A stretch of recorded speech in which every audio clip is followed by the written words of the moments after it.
قال موسى لقومه يا قوم اذكروا نعمة الله عليكم إذ جعل فيكم أنبياء وجعلكم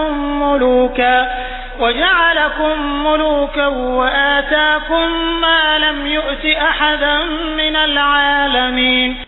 اور اس وقت کا دھیان کرو جب موسیٰ نے اپنی قوم سے کہا تھا کہ اے میری قوم، اللہ کی اس نعمت کو یاد کرو جو اس نے تم پر نازل فرمائی ہے کہ اس نے تم میں نبی پیدا کیے، تمہیں حکمراں بنایا اور تمہیں وہ کچھ عطا کیا جو تم سے پہلے دنیا جہان کے کسی فرد کو عطا نہیں کیا تھا۔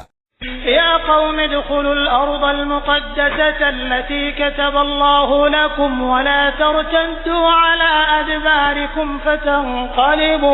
فتنقلبوا خاسرين۔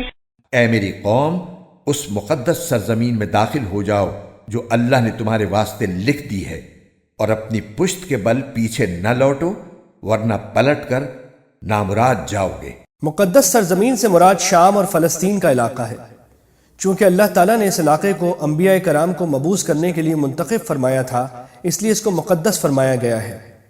جس واقعے کی طرف ان آیات میں اشارہ کیا گیا ہے وہ مختصراً یہ ہے کہ بنی اسرائیل کا اصل وطن شام اور بالخصوص فلسطین کا علاقہ تھا۔ فرعون نے مصر میں ان کو غلام بنا رکھا تھا۔ جب اللہ تعالیٰ کے حکم سے فرعون اور اس کا لشکر غرق ہو گیا تو اللہ تعالیٰ کی طرف سے حکم ہوا کہ اب وہ فلسطین میں جا کر آباد ہوں۔ اس وقت فلسطین پر ایک کافر قوم کا قبضہ تھا جو عمالقہ کہلاتے تھے، لہٰذا اس حکم کا لازمی تقاضا یہ تھا کہ بنی اسرائیل فلسطین جا کر عمالقہ سے جہاد کریں، مگر ساتھ ہی اللہ کی طرف سے یہ وعدہ بھی کر لیا گیا تھا کہ جہاد کے نتیجے میں تمہیں فتح ہوگی، کیونکہ یہ سرزمین تمہارے مقدر میں لکھ دی گئی ہے۔ حضرت موسیٰ علیہ السلام اس حکم کی تعمیل میں فلسطین کی طرف روانہ ہوئے۔ جب فلسطین کے قریب پہنچے تو بنی اسرائیل کو پتہ چلا کہ عمالقہ تو بڑے طاقتور لوگ ہیں۔ دراصل یہ لوگ قوم عاد کی نسل سے تھے اور بڑے زبردست ڈیل ڈول کے مالک تھے۔ بنی اسرائیل ان کے ڈیل ڈول سے ڈر گئے اور یہ نہ سوچا کہ اللہ تعالیٰ کی قدرت بہت بڑی ہے اور اس نے فتح کا وعدہ کر رکھا ہے۔ قالوا يا موسى إن فيها قوما جبارين وإنا لن ندخلها حتى يخرجوا منها فإن يخرجوا منها فإنا داخلون۔ وہ بولے، اے موسیٰ، اس ملک میں تو بڑے طاقتور لوگ رہتے ہیں اور جب تک وہ لوگ وہاں سے نکل نہ جائیں ہم ہرگز اس میں داخل نہیں ہوں گے۔ ہاں، اگر وہ وہاں سے نکل جائیں تو بے شک ہم اس میں داخل ہو جائیں گے۔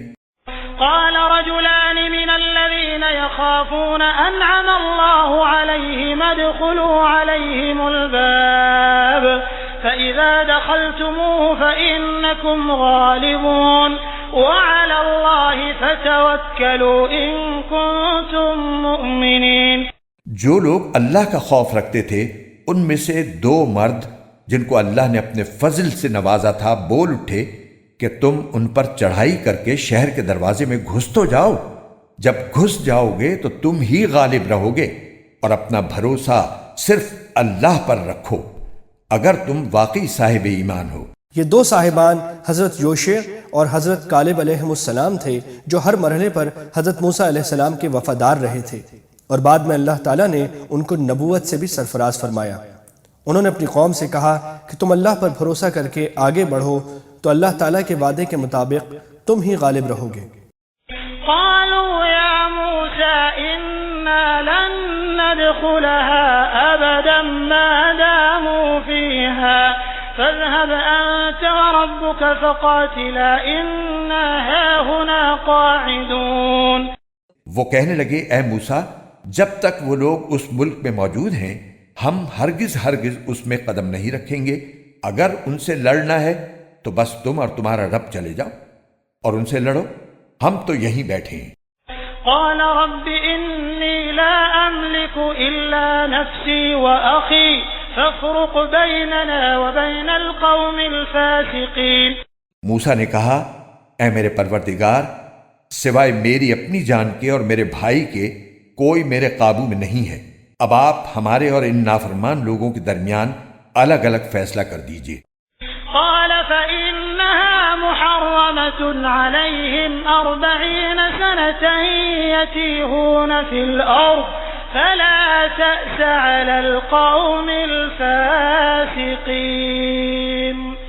اللہ نے کہا اچھا تو وہ سرزمین ان پر 40 سال تک حرام کر دی گئی ہے، یہ اس دوران زمین میں بھٹکتے پھریں گے، تو اے موسیٰ اب تم بھی ان نافرمان لوگوں پر ترس مت کھانا۔ بنی اسرائیل کی اس نافرمانی کے نتیجے میں اللہ تعالیٰ نے ان کو یہ سزا دی کہ 40 سال تک فلسطین میں ان کا داخلہ بند کر دیا۔ یہ لوگ صحرائے سینا کے ایک مختصر علاقے میں بھٹکتے رہے، نہ آگے بڑھنے کا راستہ ملتا تھا نہ پیچھے مصر واپس جانے کا۔ حضرت موسیٰ، حضرت ہارون، حضرت یوشع اور حضرت کالب علیہ السلام بھی ان لوگوں کے ساتھ تھے، اور انہی کی برکت اور دعاؤں سے اللہ تعالیٰ کی بہت سی نعمتیں ان پر نازل ہوئیں، جن کا ذکر پیچھے سورہ بقرہ میں گزر چکا ہے۔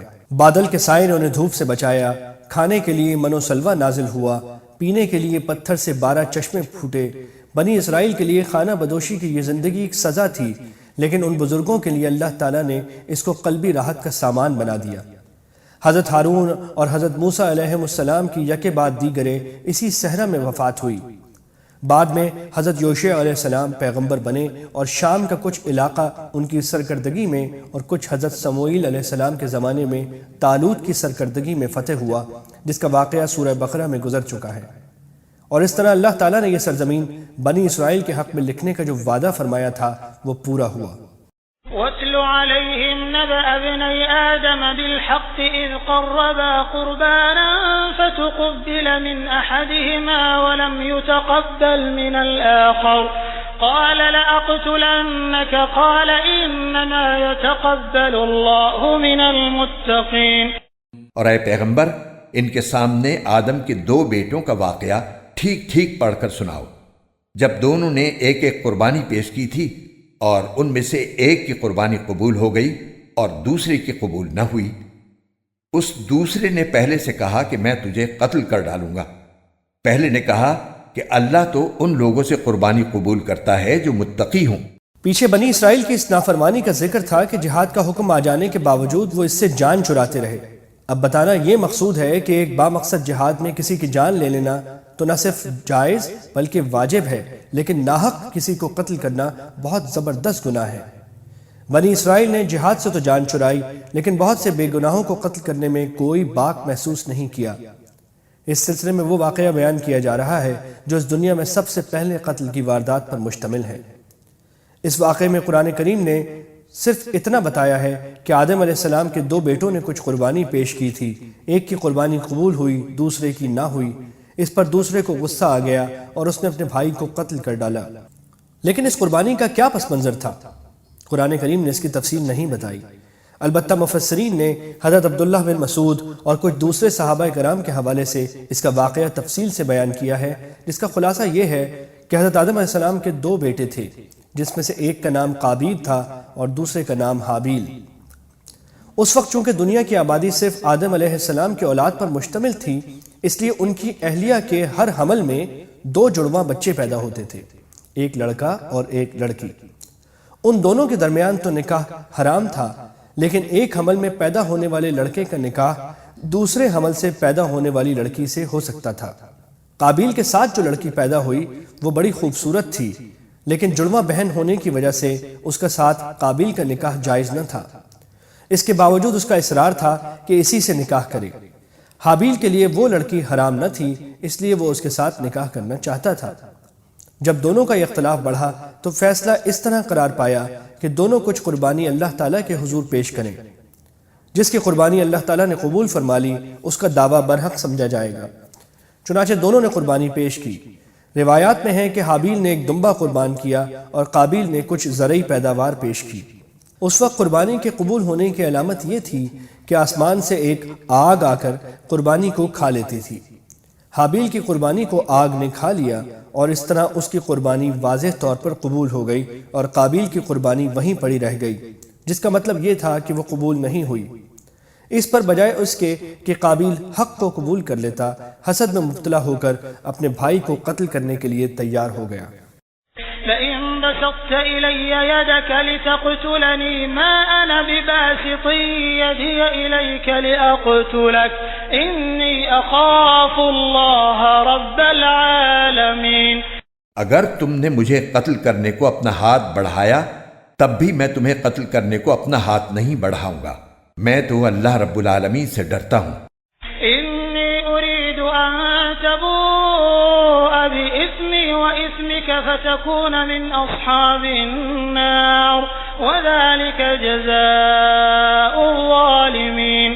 میں تو یہ چاہتا ہوں کہ انجام کار تم اپنے اور میرے دونوں کے گناہ میں پکڑے جاؤ اور دوزخیوں میں شامل ہو، اور یہی ظالموں کی سزا ہے۔ اگرچہ اپنے دفاع کا اگر اور کوئی راستہ نہ ہو تو حملہ آور کو قتل کرنا جائز ہے، لیکن حابیل نے احتیاط پر عمل کرتے ہوئے اپنا یہ حق استعمال کرنے سے گریز کیا، جس کا مطلب یہ ہے کہ میں اپنے بچاؤ کا اور ہر طریقہ اختیار کروں گا مگر تمہیں قتل کرنے کا اقدام نہیں کروں گا۔